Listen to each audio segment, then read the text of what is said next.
Marcel, where are you going with that disc? You are not putting that on again.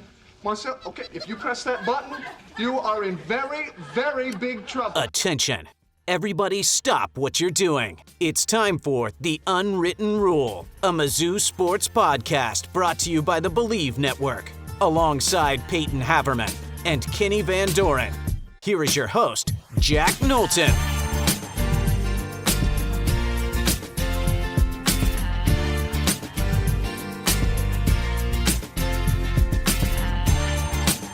Welcome back to The Unwritten Rule presented by FanDuel. Today is Monday, January 5th.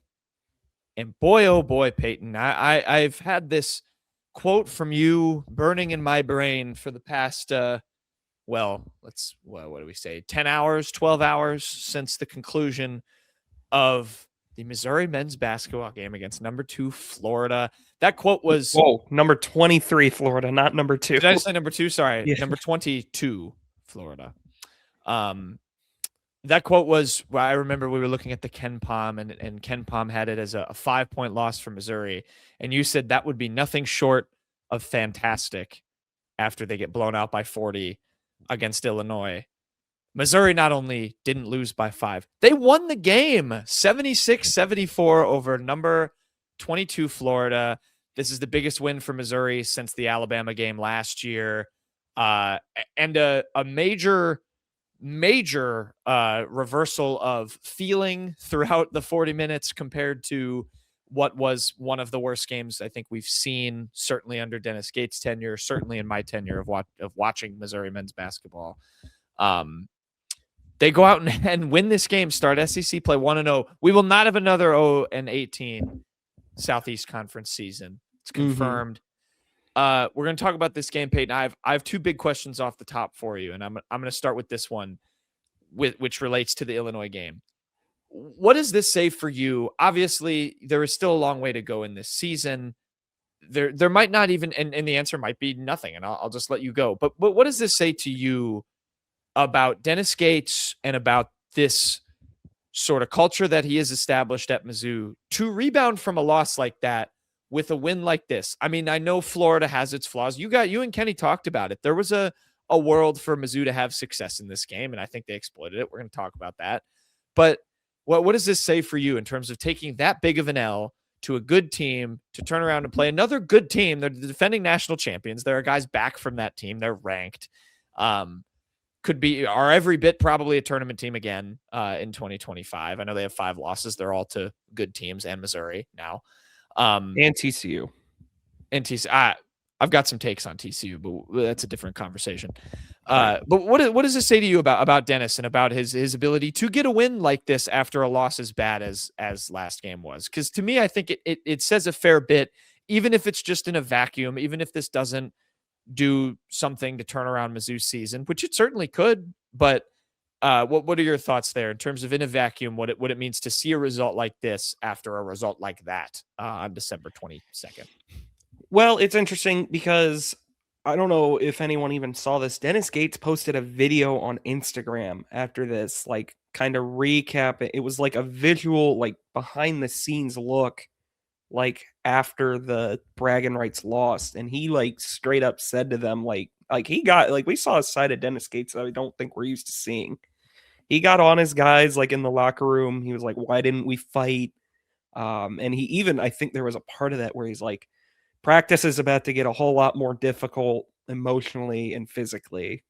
And I think he even had a quote in the post-game presser after the game that Kyle McCreevy tweeted. He was like, I'd like to thank our players for allowing me to be the biggest asshole at practice this past week. Something like that.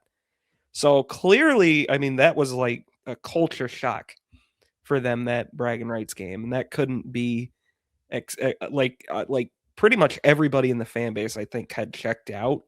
And I think that makes this one of the more seismic, like downright necessary wins under Dennis Gates. I mean, this is seriously like playing Florida right off the bat, I think was such a blessing for them, because if they had gone out and just beat Mississippi State or like Texas A&M is not very good this year. If they had beaten one of those two teams, like, or just, you know what I mean? Like some bottom feeder in the conference, like a team that's not going to be that good this year, I don't think many people would have cared. But for it to be the reigning national champs with, like you said, like some pieces back from that team, Chenyulu's back, Hawk is back, and he is one of the best players in the conference.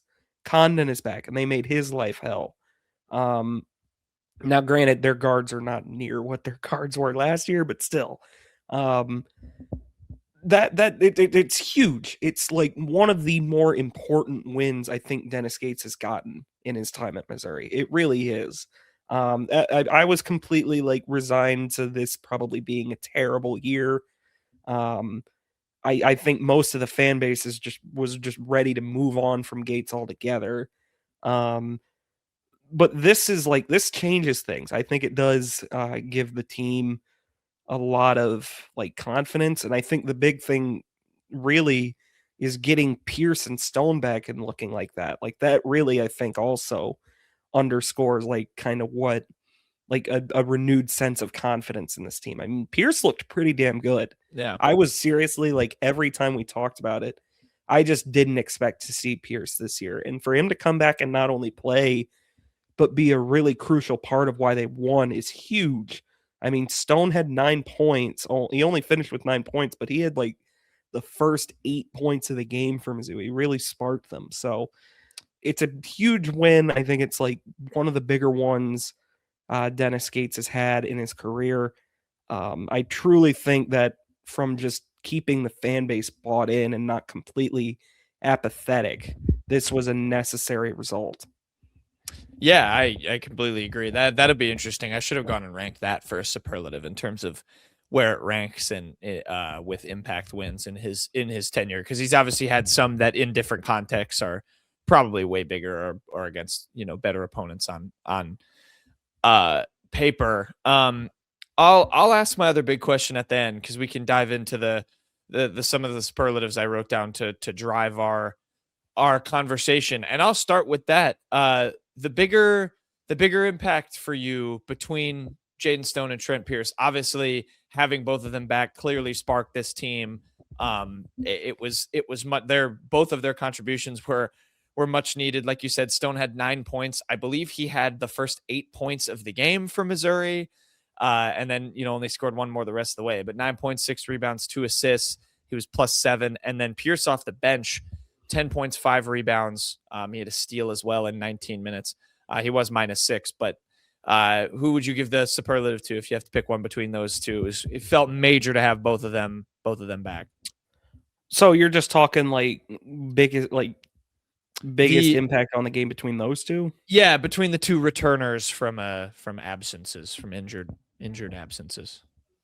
Yeah, I'd have to give it to Pierce, I think, simply because his 2 baskets at the end of the game were huge. I mean, after Missouri gets out on honestly some of the one of the best runs we've seen under Gates in those opening 8 to 10 minutes in the second half, some of the best defense we've ever seen Missouri play.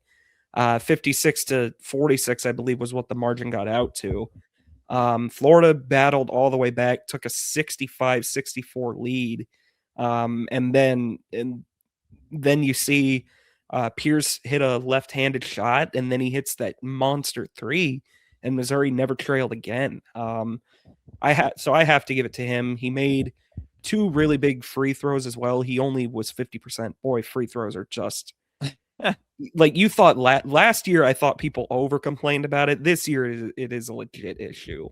But again, it hasn't killed them yet. But yeah, I have to give it to Trent Pierce. I thought he played really well. 5 boards as well. Yeah, they haven't been in close enough games for it to kill him yet, other than this one.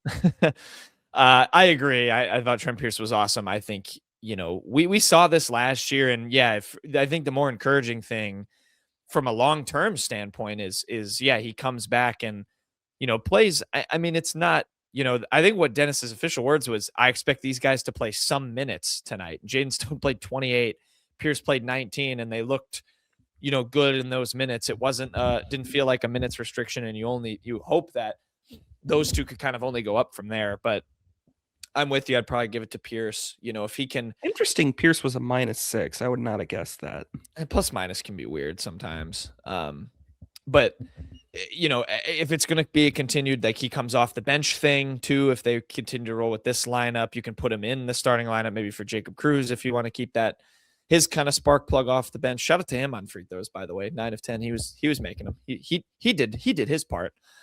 But I would give it to the two of them, or to Pierce, but both of them coming back clearly gave this team just a ton of juice. And we kind of knew that, but after the Illinois game, it kind of felt over regardless. So that's a very, very good sign. I'll stay on the individuals then, Payton.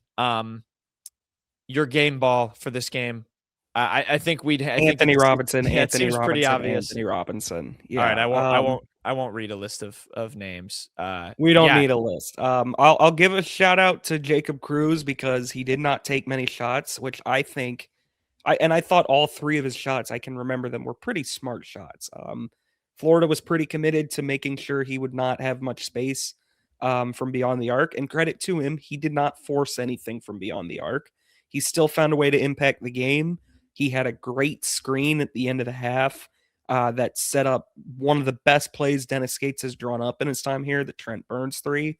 And 9 for 10 from the line. He still had plenty of impact. I thought he played a very smart game of basketball. That being said, it was Anthony Robinson's coming out party for the year. 19 points, 8 rebounds, 5 assists, only 2 fouls and 1 turnover, 2 steals. I've been waiting for this for all year. This is what they needed. 19 points from him, 14 points on Mark Mitchell. Not a very efficient 14, but a 14 regardless. You need 19 and 14 from those two at a minimum every night if you're going to have a successful season. Ant also played 35 minutes, and he only missed some of them because he got hurt. He rolled his ankle and then got right back in. So, we might touch on it later, but I thought Dennis Gates did a lot of good things in this game, and letting Mitchell and Ant play 35 minutes is one of them. But yeah, I said even in the preview with Kenny, looking at Xavier Lee, Boogie Fland, they've not had the years Florida envisioned. They're not close to what Martin and Clayton and just all those guards were giving them last year. And I thought that was a chance. I have to use his name. I love Will Richard. I have to make sure he gets mentioned. I loved Will Richard last year. Yeah, that was a great backcourt last year, and it's not that way this year for them. And I thought Ant had an opportunity, but I also did say I'll believe it when I see it. Credit to Ant, we saw it. That banked 3 was I think it really did. It didn't ultimately Florida did score more than what that 3 was worth, but I think it did ultimately kind of close the game out. It felt like the game was over after that was made. So credit to Ant. He needs him or Mark Mitchell need to be the best player on the floor every night. And then you need pretty much what you got. You had Cruz step up and be that third guy, and you got enough from other contributors like Stone, Pierce, They gave you good minutes as well. So also shout out Nicholas Randall for being a +4 in 6 minutes. That's awesome to see. He didn't rebounds. Grabbed a couple boards. Missouri, man, they tied Florida in boards, Knowlton. That is unbelievable. I have a superlative about that. Yeah, we'll get to that later. But Ant is my player of the game, no doubt. Yeah, I agree. I think for me, the thing that I was watching for, it's clearly a confidence thing with him, was it was the kind of vocality that he was using. He was, getting back on defense, yelling at guys. He looked like that coach on the court that you kind of want, the stereotypical point guard to be, leadership wise. And that to me just kind of oozed through the rest of the team. And I think really lifted Mizzou in that way too. He was just doing some intangible stuff with his body language and the way he was just sort of commanding the team on both sides on the court and being that leader. I think that was great to see. And then I think it translated to his own game too. It gave himself some confidence. I think the 3 at the end totally won them that game. I think that was It was a broken play. They were screaming over on the sidelines because I think Jayden Stone messed something up.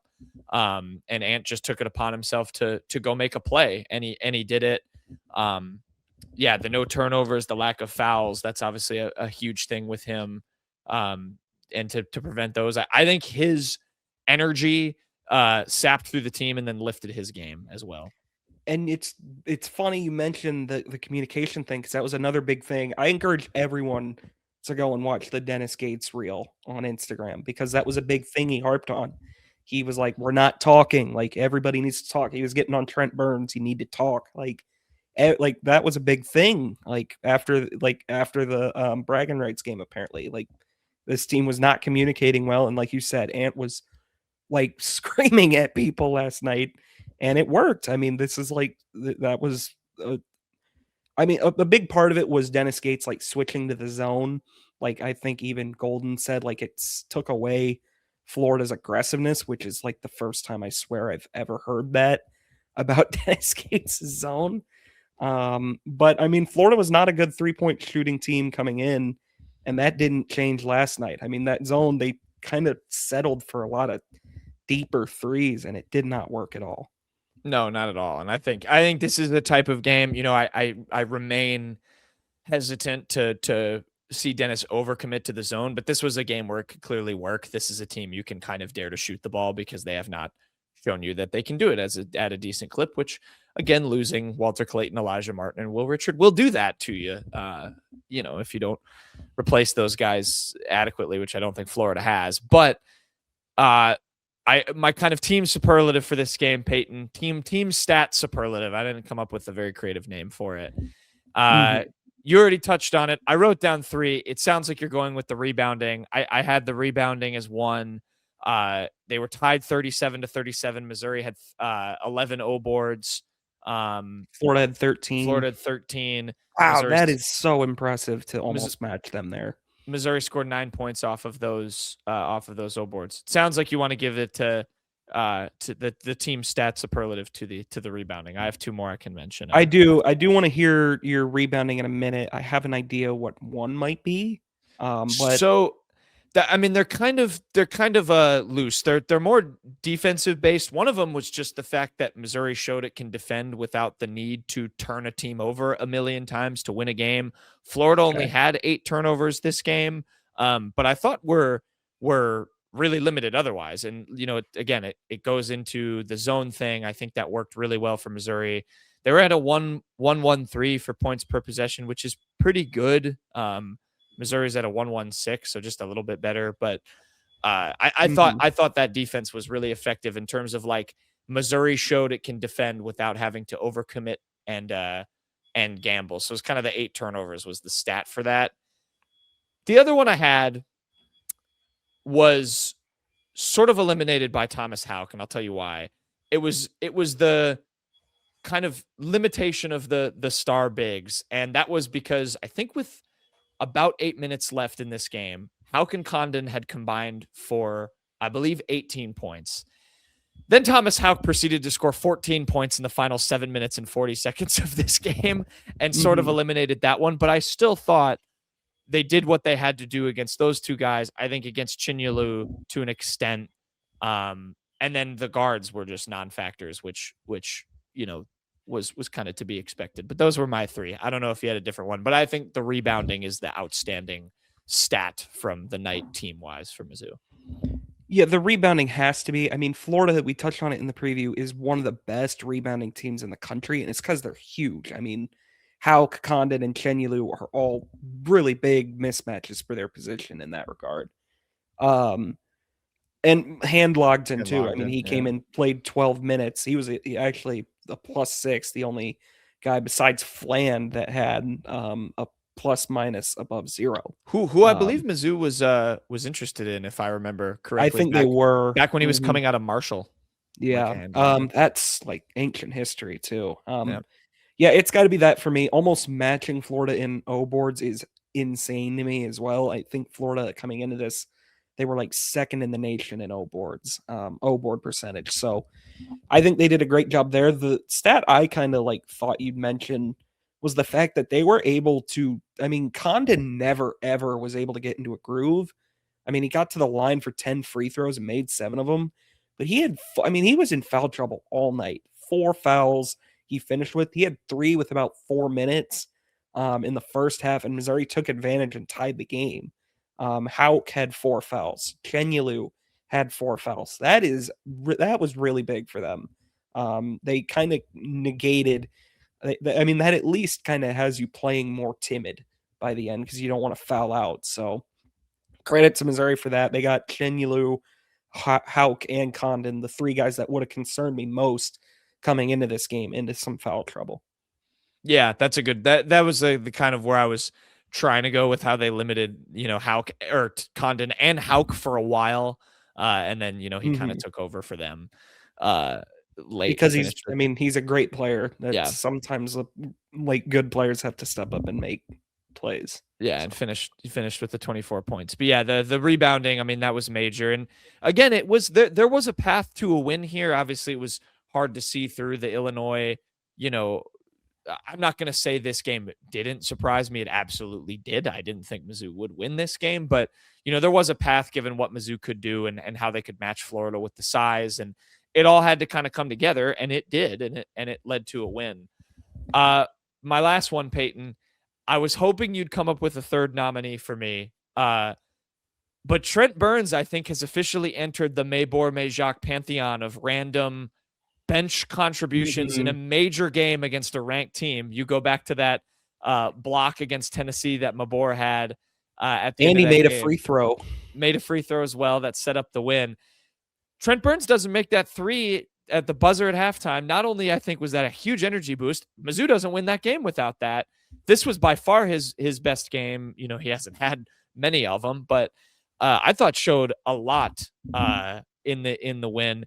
Had, I think, frankly, two blocks that should have both counted. I didn't think either of those were goaltends. I'll have to go watch. I thought the first one was.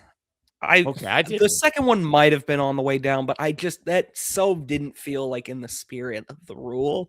Yeah. I mean, he swatted it like 5 feet from the basket. I had the thought of the clip from it's Patrick Ewing where he gets the quote from John Thompson when he's playing in the national championship for Georgetown, where he's getting called for all the goaltends, and John Thompson's just like, just keep doing it. They're not going to remember the goaltend. They're going to remember getting their shot swatted. Right. I had that in mind with him, but I think do you have a third one of that for a random T.O. Barrett against Florida last year? I mean, before that, he was basically not doing anything. And then he had basically his best career performance, in my opinion, at the end of that Florida game last year. I can't really think of a third, like, other than that. There's a couple Muhammad Diarra games. Yeah, but I mean, he was a starter. Yeah, at times. And I found Majak was the year after, but that was because the team sucked. Sean East, I forgot, scored 17 off the bench in that overtime Wichita State game in Dennis's first season. That's right, when Kobe Brown benched himself, basically. He said, take me out, I'm playing awful. That was one. So I think Trent Burns has now joined Mabor on the top of that pyramid of just, and hopefully Trent Burns' role continues to expand. Obviously, Majak was a lot older, when he came in. Burns still has a long career ahead of him, but in terms of like unexpected huge moments from an unexpected source, I think that has to qualify. That was a big shot. Yeah, I agree. And I think, like you mentioned, like even though they're like being called goaltends now, I mean, Burns just has to keep playing the way he was in that regard. He's still like a step slow right now. Like the reason that first one was a goaltend was because he was a bit late kind of moving his feet over. If he's a little bit earlier, that's just a clean swat. But that, I mean, like you said, I mean, he's young, he's coming off a big injury, he hasn't played a whole ton. The more minutes he gets under his belt, the faster he's going to react, and those won't be called goaltends in the future. So definitely sky's the limit. I loved that Gates was able to steal some really effective minutes there for him. I'd like to keep seeing him get on the court situationally. And that 3, man, Like, I'll give Dennis Gates, like, if we're going to call out Dennis Gates for his bad coaching moments, we have to acknowledge, like, when he has his good coaching moments. That design three was sick. And I really thought Dennis Gates had one of his best coaching jobs yesterday. It was a game I legit thought he won the coaching battle. I agree. I completely agree. I think he managed it pretty darn well from start to finish. And on just my last thing on Burns too, like, I like what he brings in terms of, like, you know, you've got Phillips, who's a little bit more of like an enforcer. You want him kind of trying to, you know, gobble up rebounds and be a little bit more of like a, you know, a physical, like kind of anchor in the paint. I like that Pierce can almost, or Burns can almost have this like kind of wing presence. He's a little bit more like agile, can kind of hunt blocks with his height, but you know, can get over and be a good help defender. There's definitely a exciting ceiling for him. So we shall see. We shall see. This was my last big question for you now, Payton, to bring it full circle. I thought we talked about it in a vacuum with this just being a really big moment for Dennis Gates, a really big moment, I think, for the team in terms of a revival and showing life, frankly, after a game like Illinois. Where does this leave? We were talking about it where the metrics project it. Where does this leave Mizzou's ceiling for you now for the season? I think, you know, with how early this result happened in the first game of conference play, you said it yourself. It's kind of a blessing that they got to play Florida and get this kind of a win.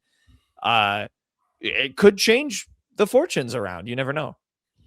Yeah, I still think they have a long way to go to even get to the bubble. Like, I think because again, they just have 0 in the non-con, zilch, nothing to work with. So I think you need 10 or 11 wins, like depending on what the wins are, to even get in the conversation.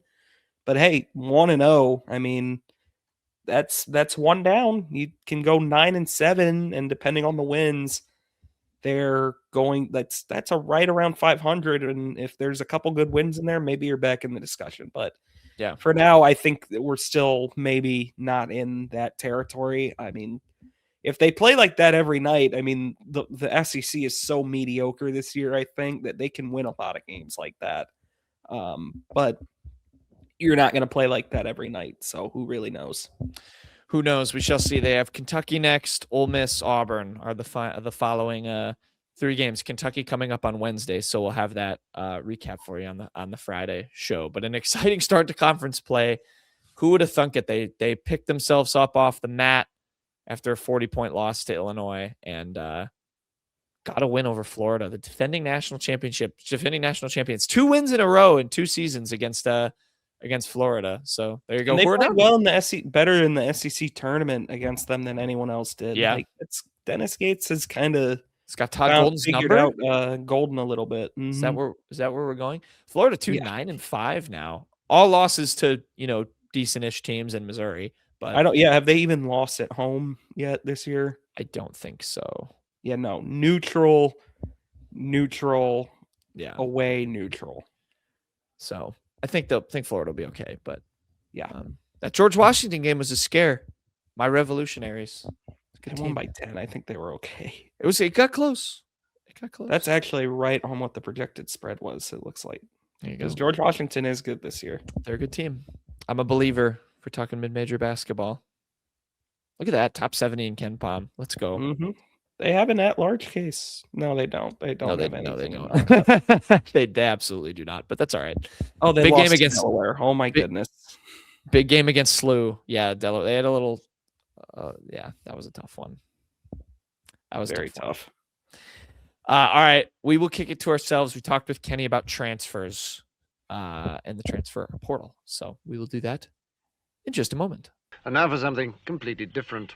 All right, we've got all 3 of us as part of a very, very eventful weekend. I was kind of worried, guys, coming into the weekend that we weren't going to have a ton to talk about. I knew the portal was opening, so that would probably inevitably give us some stuff. And then, of course, the Mizzou men's basketball game happens, and there's plenty to dish about, which we just did for the hoops program. But the portal does giveth, at least in the content standpoint, because there are plenty of things to talk about. Since you guys last chatted on the last show, the transfer portal is, of course, officially open now. We've got Kenny here, who's been a very busy man and will be until the portal closes, and probably will beyond that as people keep committing all over the place. Kenny, I'll let you dictate this one. Where do you want to start? Mizzou outgoings or potential incomings / offers? Which direction do you want to go in first? Right, we just go outgoings. I mean, it's an easy way to start. There's not much to say. Payton and I hit on a bunch of the guys last show, but there were 4 more. And there were a couple after we were done recording too, Payton. But Justin Bodford was one of the more recent ones after we were done recording the Friday show. Redshirt freshman, defensive tackle, didn't really play much for Missouri. He was part of that trio from Fort Lauderdale a couple years ago that came in from St. Thomas and didn't end up, working out for him to get on the field, but that's, a depth piece that you lose there. So possibly one that you address in the transfer portal or address in a late high school signing as well. Wide receiver Daniel Blood Jr. is one more season of eligibility. This feels, a lot like Tavoris Jones. He played his part when he was here, here one less season than Tavoris was because he never redshirted. But he was around. He had that catch against LSU that we always bring up and joke about because it was a big thing. He's from Destrehan. That's a wide receiver high school, and probably a big moment for him that he got that one. And that's one where you feel good, for him to go out there and try to finish his career somewhere else. Washington State's already one of the schools that's trying to get him on a visit.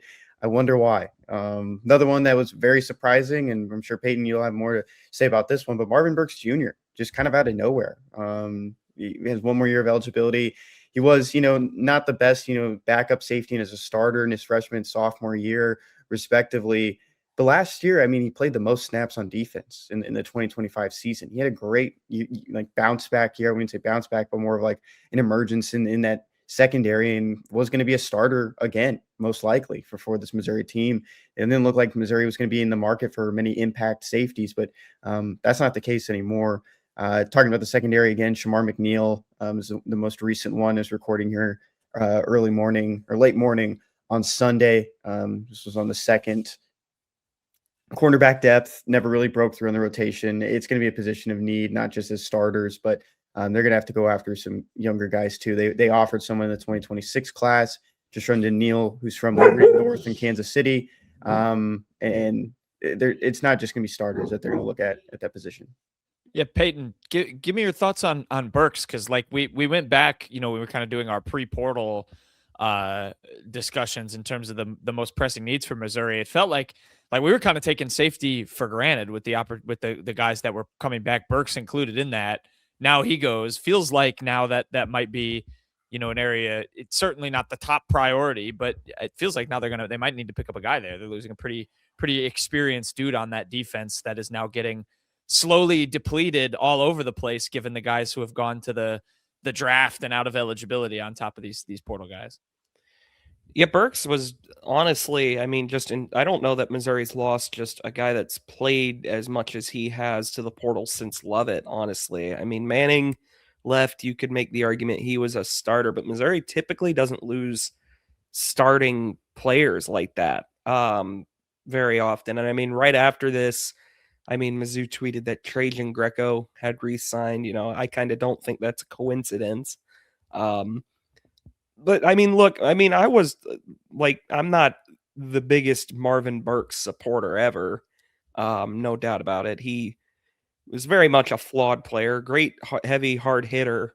But at times he was just, kind of he couldn't cover anybody at times, it felt like. But he still felt like he was getting better. And I think it's a big swing to take to have a 2-year, to maybe let a 2-year starter walk. We don't know the exact conversations that happened, obviously, but having Burks go out and having Greco step into his role, maybe they're comfortable with that. It's a swing to take, though. Certainly interesting.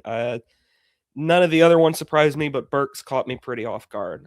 He was definitely not a perfect player by any means, but you don't see Missouri typically losing 2-year starters like that. Yeah, that one for sure caught me off guard. I felt, like I said, it seemed like Burks was a guy who, you'd be a shoo-in to be like a good, consistent starter. You felt a little bit better about that safety position, and now it feels just a little bit more shaky. And Daniel Blood's kind of a bummer. Obviously, was a backup, but a bit of a cult. I'm sorry, hero. Kenny. figure on, at least on this podcast, in terms of when he'd be able to contribute. And then, the kind of continued trickle of some of these young guys is sort of inevitable. So, I mean, that's your two projected starting safeties now, or at least all three of them, if you count the nickel in Carnell with him gone as well. And then the two safeties in Burks and Catalan, who started every from member of the ago. secondary is going to have to be replaced. I mean, I'd assume Greco steps up into that role, into the Burks role. I believe maybe Mose Phillips steps up into. Would Banner or Phillips step into Carnell's spot? I think you're looking at Banner as the star right now. And there's a guy who's supposed to be visiting on Monday, and Notre Dame transferred Jadon Blair, who's very lengthy and could be a star, hard hitter. They were a little bit worried at Notre Dame just about that physicality. Maybe they would switch him to receiver because he was just such a pure athlete to go up and get the ball. He's tall, lanky, good size. But he's maybe someone that could fit one of those safety spots too if Missouri gets him. His first offer he reported was from Missouri. And it was from linebackers coach Derek Nicholson. They went to the same high school in North Carolina. Of course, not at the same time. There's like probably a 20-year difference there. But I thought it was the same time. Good connection there. But he'll be there on Monday and Tuesday at Mizzou. Speaking of, that's a good segue. Let's talk about some of these potential interests, guys that are looking into Mizzou, potential visits, all those things. Let's start with the most important position on the field, fellas. And Kenny, I'll go to you for this first with the quarterbacks. Obviously, Mizzou's called a few, but the name everyone will be excited about, of course, is Austin Simmons, the starter for Ole Miss for a little bit last year, gets hurt. Trinidad Chambliss comes in. What an awesome story that's been, by the way, with his kind of meteoric rise this year. But now Mizzou potentially being able to pounce on Simmons in the portal. I know Thamels tweeted a few things. It was Mizzou was very loudly linked pretty much immediately when it was learned he was expected to enter the portal. Your thoughts on him in particular, and then these other two guys. I know Amari Odom from Kennesaw State and one Ashton Daniels from Auburn have also received a little bit of buzz at the QB position, but Simmons the kind of big one there. Yeah, what I kind of took from it is, like Drinkwitz, agents, whoever it is kind of leaking it or, putting it out there. That's the only school of interest, getting it to Pete Nakos as well. Like it's only Missouri right now. And I wouldn't say I wouldn't be hesitant about it. I would say, I think this is going to happen. Like it just seems that way because last year Missouri learned from its mistakes about, putting it out there that they were interested in Miller Moss, and then it just didn't work out. They tried to keep it a little bit closer to the chest. They had Bo Perbula in for a visit, but a lot of that, they just tried to not put it out there as much because they just didn't really want to get a name, circulating with Missouri, and then you just don't get them. And I think this is probably the case where Austin Simmons will probably be in that quarterback room for Missouri next season. He's not going to visit, according to On3 and some other national reporters, that, he's not going to visit until after, the final game at Ole Miss. And they play again next week. They could have two more games, depending on if they make it to the national championship. So you just don't know when that happens. And, you don't see it too often where someone commits without, being to the school, especially just in the transfer portal. At least you make one stop in, see how it is, get to meet everyone, see what the city's like, and then you commit. And that could probably be the case, but it's interesting too. He doesn't have a really high number of snaps in his career, even going back to high school.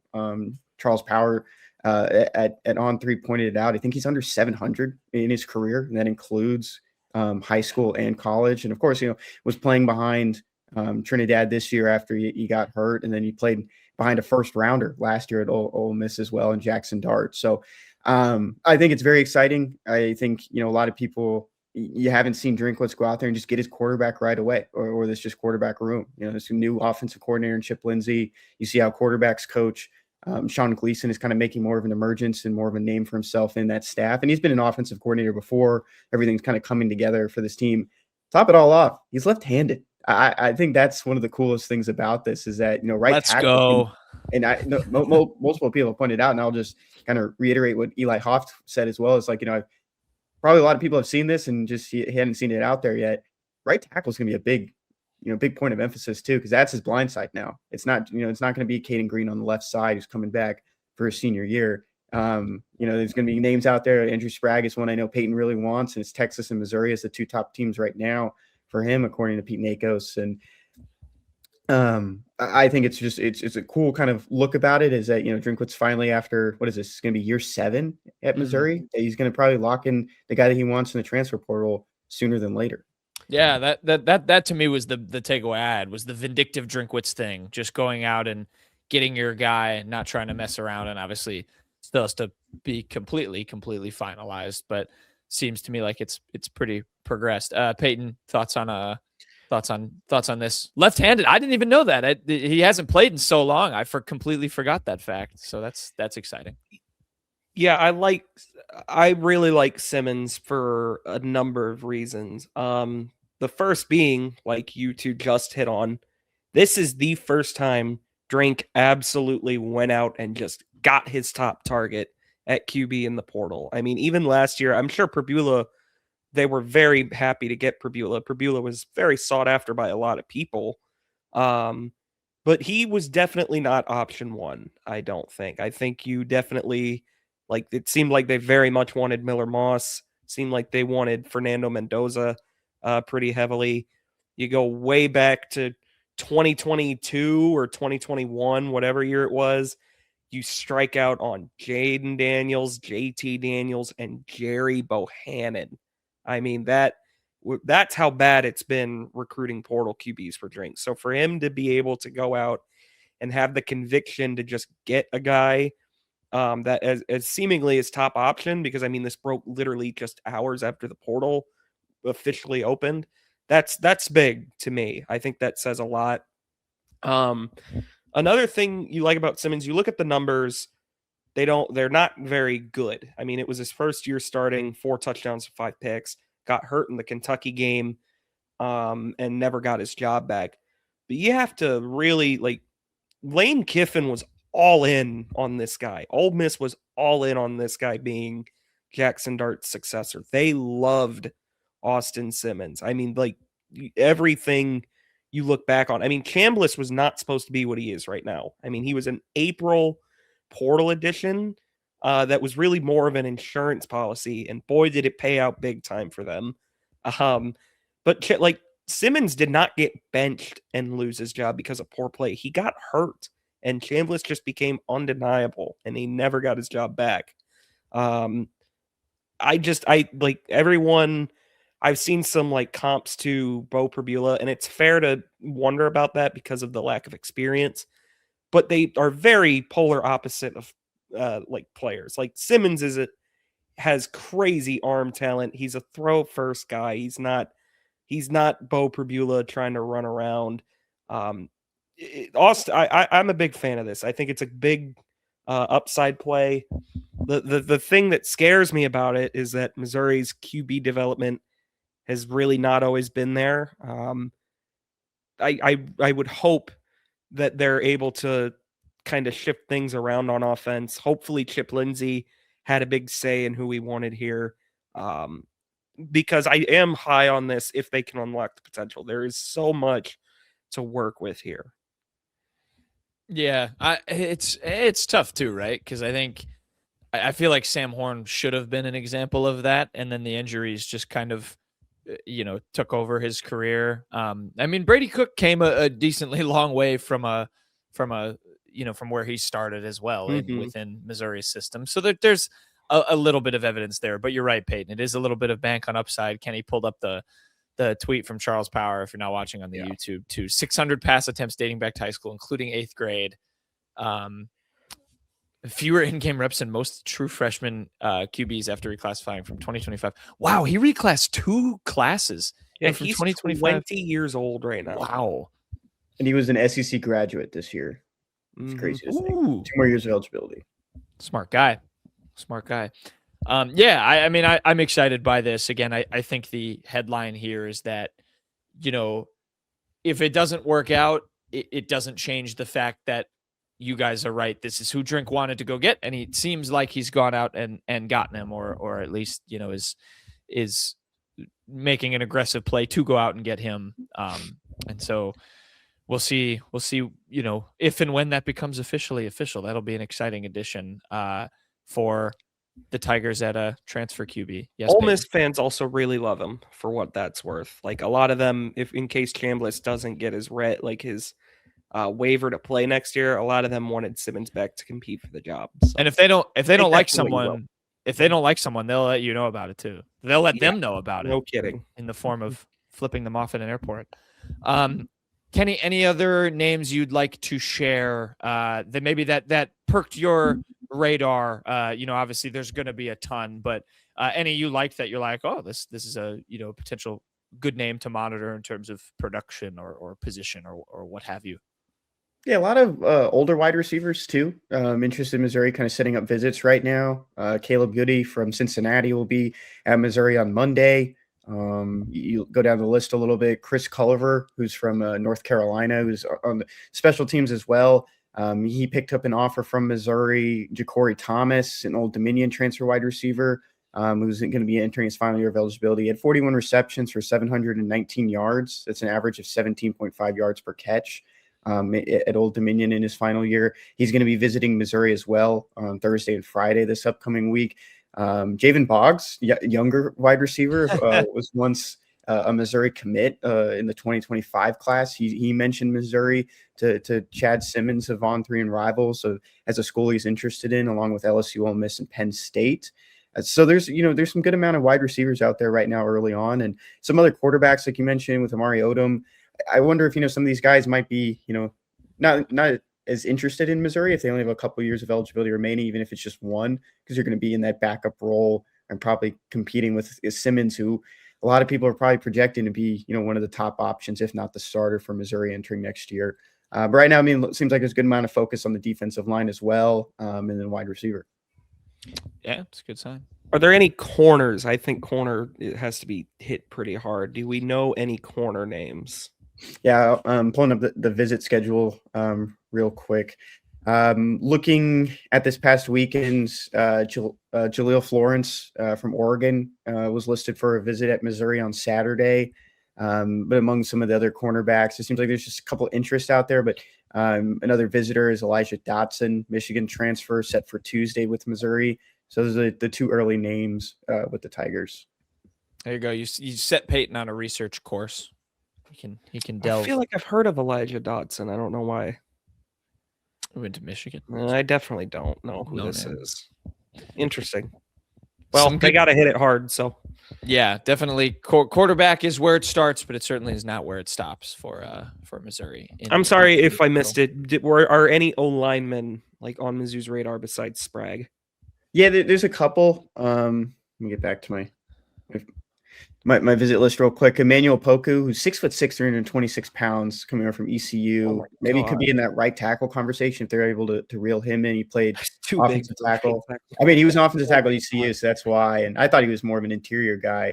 But he was a walk-on at ECU at one point and just earned, all conference honors over the last couple of years, really battled his way up. Let me pull it up. There's another offensive lineman from Missouri, Derek Joyner. His dad is Dan Joyner. I don't know if you guys know who that is, but he's the coach at North Kansas City High School. It's a good football high school. They've got some good recruits.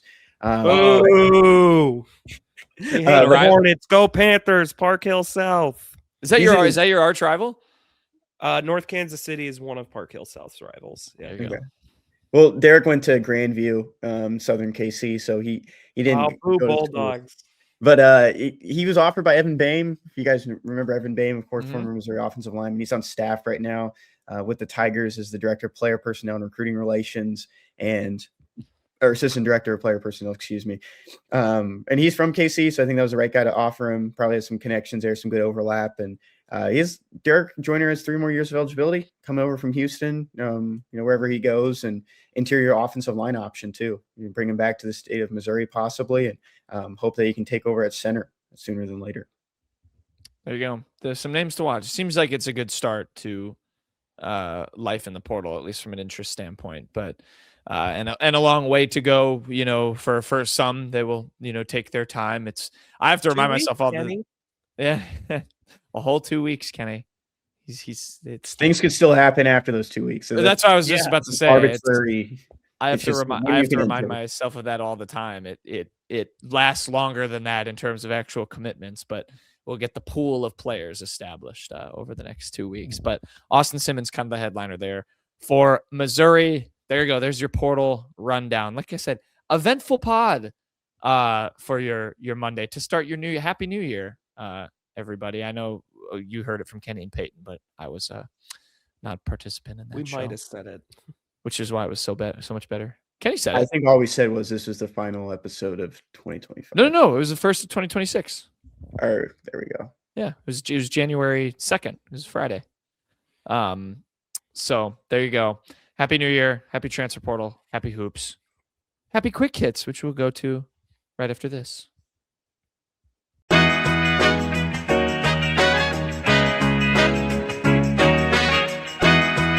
Okay, quick hits time. We'll finish up the show. We have a Ken Sports Shorts. It's just back to me and Kenny, by the way. Thank you, Kenny, for giving us your insight on the old. You mean me and Payton? Sorry, me and Payton. Thank you, Kenny, for giving us Payton and I. Are you done? Yeah. Okay. It is just Payton and I. Thank you, Kenny, for giving your insight on the portal. I do have a Ken Sports Shorts, Payton, from our dear friend Kenny Van Doren. Here he is on screen for those of you that forgot what he looked like and are watching. Lovely mug on the screen. So the Ken Sports Shorts. Payton, I have 3 Mizzou players in front of me, and you need to name the schools that these former Mizzou players transferred from. Okay. It's football. Yeah, I figured. Yeah, I guess that would make more sense. So you need to name the schools that these former Mizzou players transferred from. There are 3 of them. The first one has multiple colleges. It's Jack Abraham. What schools did Jack Abraham transfer? Jack Abraham was at Southern Miss. Should I make you go in order? Would that be harder? No, that would be too hard for me to do with Jack Abraham. Southern Miss is one of them, yes. He's at a big school. Was it an SEC school or an ACC? I don't know if I want to tell you that. Yeah, you do. Just tell me. It's an SEC school. Okay. It wasn't Mississippi or Mississippi State. My brain keeps telling me to say Auburn, but I feel like that's wrong. That's definitely wrong. Maybe it wasn't Mississippi. Wasn't Tennessee. Definitely not Alabama. Definitely not Georgia.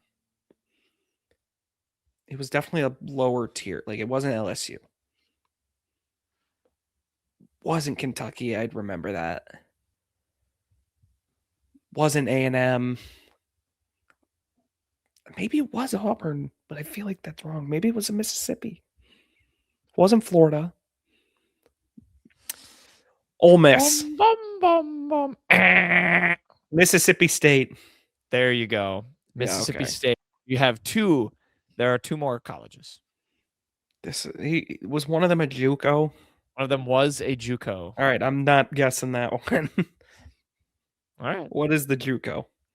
JUCO is Northwest Mississippi Community College. Never would have gotten it. Of course, Payton. The third one, was this his first school or before? Like, what was this last school? In the timeline. So he was at Mizzou in 22, Mississippi State before that, Southern Miss from 18 to 20, Northwest Mississippi Community College in 2017, and this school as his first school in 2016. Big school. It is a high major school. Sorry, in football FBS, we call those Power 5s. FBS school. No, it was not a Power 5 school. So it was a mid-major. Correct. I don't know. I'm never going to guess it, and I don't want to hold us up too long. Jack Abraham started his career, of course, Payton, as a Louisiana Tech Bulldog in 2016. Of course, right. All right, your next player. Were here, he would have told me about Sonny Cumbie, and I would have gotten it. Oh yeah, the bleed techie blue guy. We interviewed him on the radio. Remember? Of course, yes. Your next one, only one school. It's Connor Wood. Where did Connor Wood transfer from? Montana State. He did transfer from Montana State. Thank you, Peter Camp, who got on here and trolled right before we started recording because he said that out loud. Oh my God! Thank you, Peter. All right, who's Oh, next? great. Okay, well, Peter might have ruined this quiz. Connor Wood, of course, Montana State started 11 games in 2019, earning the Hero Sports Sophomore All-America Honorable Mention honors, Payton. Why in 2018. the damn hell was he at Missouri? Uh, 11 game starter at FCS. Your last name. This is if you can name where he transferred from and then where he transferred to after Missouri. Okay. Where he finished his career. It is Ben Key. Who? He was on the 2021 Missouri What's his football name? Tigers. Ben Key. I have no idea who that is. Like zero idea. He That was the first 2021 ever team native sucked. Australian to suit up for the Missouri Tiger program. Oh, was he a punter? No. Was he Defensive, a special teamer? Defensive lineman. My ass. I have no idea, dude. Defensive Zero lineman. idea. I'll give you a hint. This is a JUCO. It does get mentioned in the Key and Peele East-West Bowl sketch. No idea. No It's a idea. little sad. He was a transfer from East Los Angeles College. Have I heard of the school he transferred to? Yes. Was it a big school?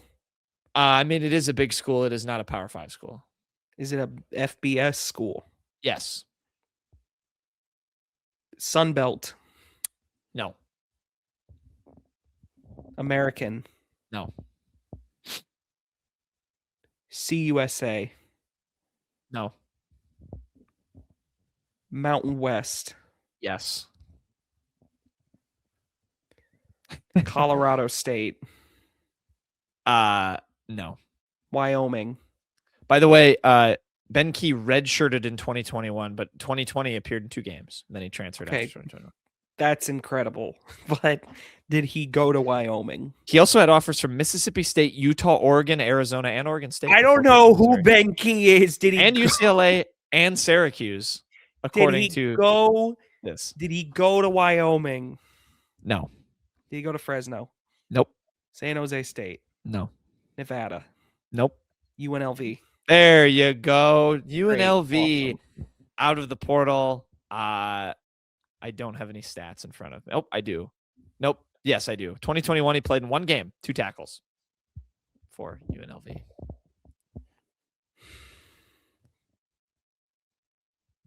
Horrible.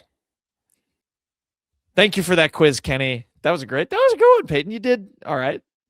I've never heard of Ben Key. I in have my also life, never heard of ever. Ben Key. I'm not Never gonna lie. heard of him. That was a Uh, good poll, Kenny. Matt, our Let's friend talk of the more program, about the 2021 Missouri Tigers. friend of the program, Max Baker, helped with that one. Lovely. Um, Thanks for that, Max. would you like to share Mr. Van Doren's Tiger in? Yeah, we're going back to the 2021 Missouri Tigers, everyone's favorite Missouri team of all time. They went 6-6 and lost in the Armed Forces Bowl. And a big player on that team was Blaze Aldridge, the linebacker from Rice University. I do remember this one. I believe he even played a little bit of like USFL or something like that. But yeah, Blaze Aldridge, he played for the Tigers in 2021. Funny story Kenny wanted me to tell is during that 2021 Florida game that got Mizzou Bowl eligible. There was like nobody in the student section, but Kenny and I and a couple other people from our friend group went. And after Mizzou had won in overtime, the players were coming over and high-fiving. Kenny mixed up Blaze Aldridge and thought he was Dawson Downing. Kenny said, "Let's go Dawson" or something like that as he high-fived him. Then he realized afterwards it was Blaze Aldridge. So this came Blaze. from random Mizzou players on X, the Everything app. It all happens on X. Very fun gimmick account. They've got like every day they're just tweeting a few different guys. Russell Woods. There you go. This will be a good account to follow. Cam Maybe we Hilton. can- I remember Cam Hilton a little bit, I think. Maybe we can do a random Mizzou player of the week from this account if it keeps posting consistently. Mark No promises. Vierling. That's a good one. I'm going to leave a like on Mark Vierling. Lone like. Yeah, shut up, Blaze Aldridge. That Bryce is Montes de Oca. I love it. I love that this all guy's right. Calm down. Anyways, this guy's a Mizzou baseball fan too. Anyways, moving on. What is your Tiger in the Wild? My Tiger in the Wild is going to be Whom? Keegan Trost. Who doesn't love unsung heroes on the O-line? Keegan Trost was maybe the Not unsung. Really, really not unsung. He was very, not very unsung good. by the end, but he was early on. Everyone loves Caden Green and Connor Tollison, but this was the MVP. Keegan Trost. He is my recipient of the Cameron Johnson Unheralded Mizzou O-Lineman of the Year award, and now he gets the probably more prestigious honor of going to the East-West Shrine Bowl, one of these postseason bowls. So he's on some draft radars. Yeah, he should be. Him and Kevin Coleman are going to be the two I watch. That I hope teams take a chance on both of them because I think they've kind of earned it and aren't a reflection, similar to Luther Burden last year. Shouldn't end up being reflections of not great, sometimes off kilter Missouri offense. And are actually quite good players, which is kind of what happened to Luther Burden. My Tiger in the Wild is going to be John Papouchis. Is that how you say it? I have no idea. Papouchis, maybe. I don't believe you and Kenny talked about this when I listened back to the show on Friday. But Mizzou brought him in. He's going to be he was assisting. He's going to be an assistant coach. He was helping with special teams and linebackers at Florida State, and now he is coming over to Missouri, taking a role, Payton. Yeah, we're not going to jump to conclusions, but I mean, like, it's been widely reported that Link's contract runs through January 31st. And of course, Papouchis being a special teams guy that was not given a defined role right away other than just assistant coach, at least not that I've seen. It does raise some eyebrows. I mean, Mizzou's special teams, you know how awful it was this year. And Papouchis, at Florida State, is a little bit of a roller coaster under him there. It wasn't fantastic this year. Shout out Matthew Gustafson, who writes a little or is with Rock M Nation. He tweeted out Florida State special teams unit rankings under Papouchis. According to SP Plus, in 2020 they were 71st. 2021 they were 35th. 2022 they were 113th. But in 23 and 24 they were 8th and 6th respectively, and this past year they were 88th. So a bit of a roller coaster, but I'll be honest, anything new on special teams is a welcome addition by me. Yeah, I think a roller coaster is better than just down. I don't know. I mean, Mizzou's been a roller coaster too, but it's a lot of downhill slopes. Interesting though. And then Kenny wrote this good article, which you should go check out if you have a Mizzou Today subscription, about what he kind of brings to recruiting. Big DMV area guy. I will say though, Payton, per his Wikipedia, studied at Virginia Tech, master's degree from Kansas in 2003, where he also started his career as a GA. Not good. He does have quite the CV. Don't have to bring that up. Kansas, LSU, Nebraska for a couple of years, or for a while actually, about a few years. North Carolina, Maryland, and Florida State. So a lot of Power 4 experience coming over for Mizzou staff. So wanted to touch on that. I don't think we did in the last show. I could be wrong, which would be kind of funny. Even then, it wasn't that comprehensive for sure. Kenny's headline of the week comes over from Kyle's article on Mizzou Today. Mizzou women commit 30 turnovers and lost to number 2 Texas. I'm gonna caveat that with the fact that they were in this game for a while. I was following. I believe they were up at half. They were up at half. Texas ended up kind of pulling away, but it's been a tough schedule start for Mizzou women's basketball. And we thought on the men's side it would be kind of hard. It's ended up looking a little bit easier than we maybe thought. The SEC in women's basketball is taking no prisoners this year. It's very good. Missouri had to play Texas, who was number 2. They ended up losing, I believe, 89-71 was the final in that game. So a little bit of a tough start to life, but I don't think anyone's going to knock Kelly Harper super hard for losing to number 2 Texas. This was as well, of course, the Ashton Judd revenge game. And she did okay. 29 minutes, 12 points, 5 rebounds. Yeah, and I mean, look, this was a 35-point game. Like in some places, like that Texas was favored by. Mm-hmm. And Missouri was out its best player, I think, in Shannon Dowell. Yeah. So it was a hell of a fight. I mean, Slaughter played really well early. I think Shrek made some threes. The turnovers sucked, but I mean, again, this is not a supremely talented team, and it was without maybe its best player.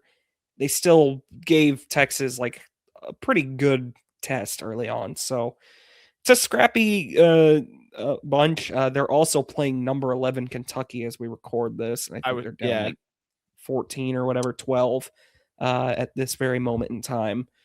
So, I mean, they're not going to be a crazy high caliber SEC team this year, but they're scrappy. They'll scratch off a few wins.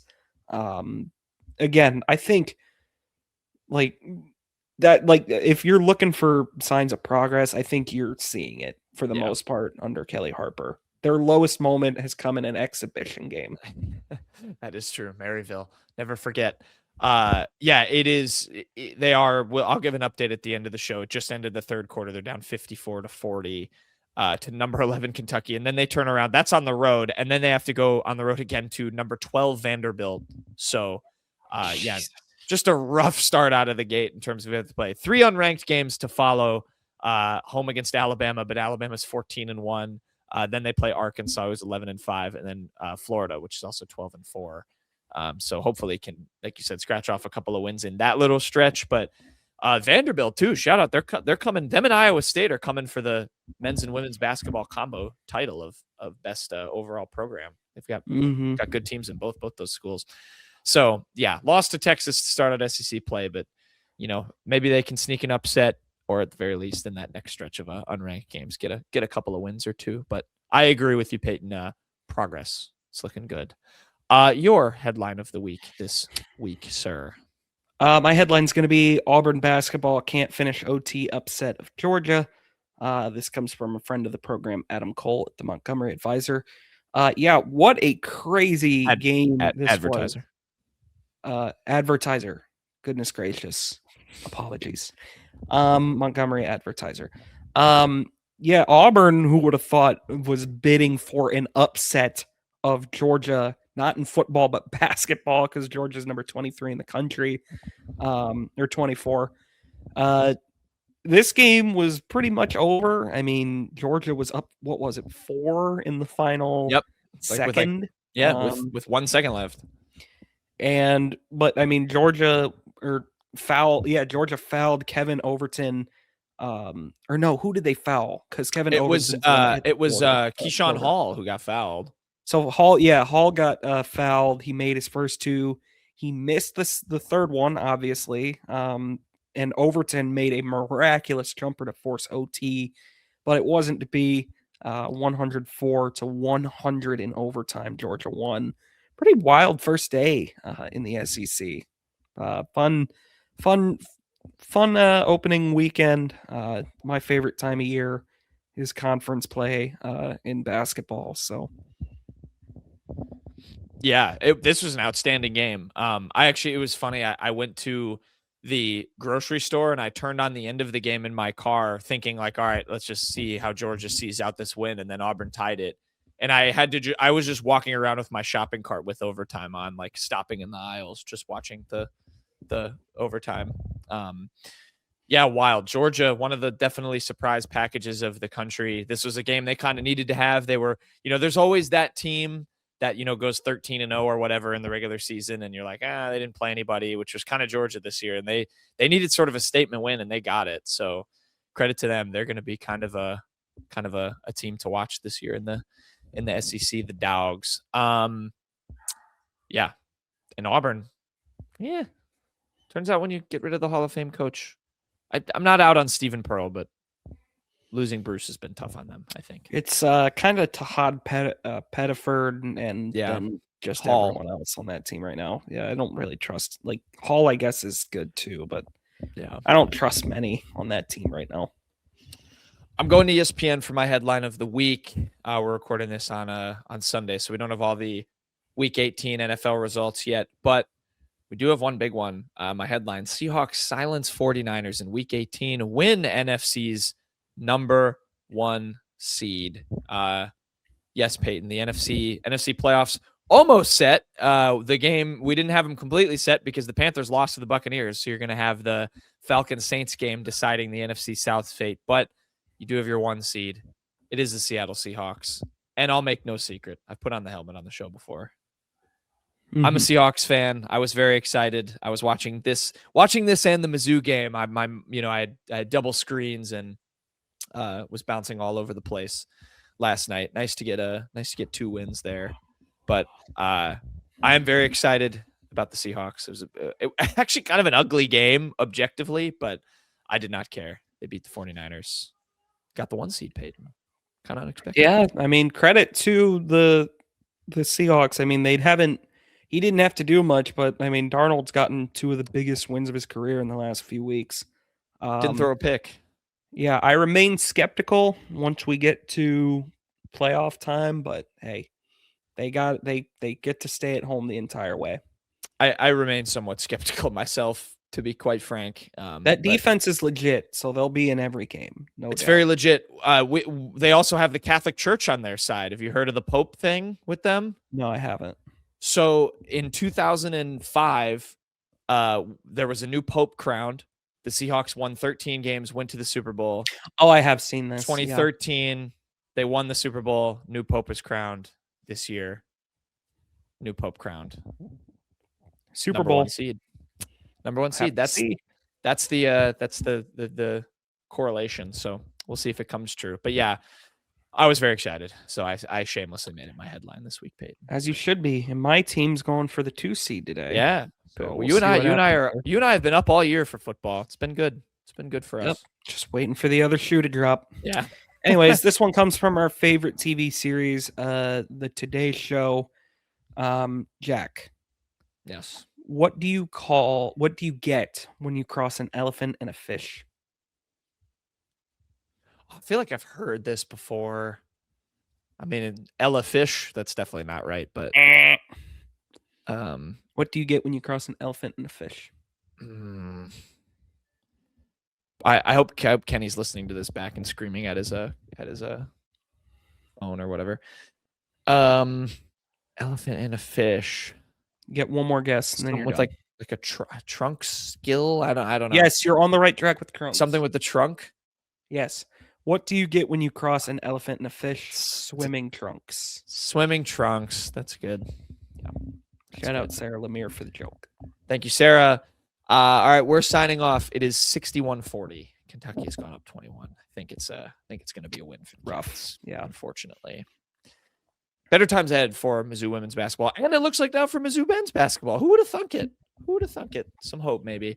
We will recap the Kentucky game for the men's basketball team on Friday. Talk about these women's basketball results as well, and inevitably more transfer portal stuff. So stay tuned for that. This has been The Unwritten Rule. Bye-bye.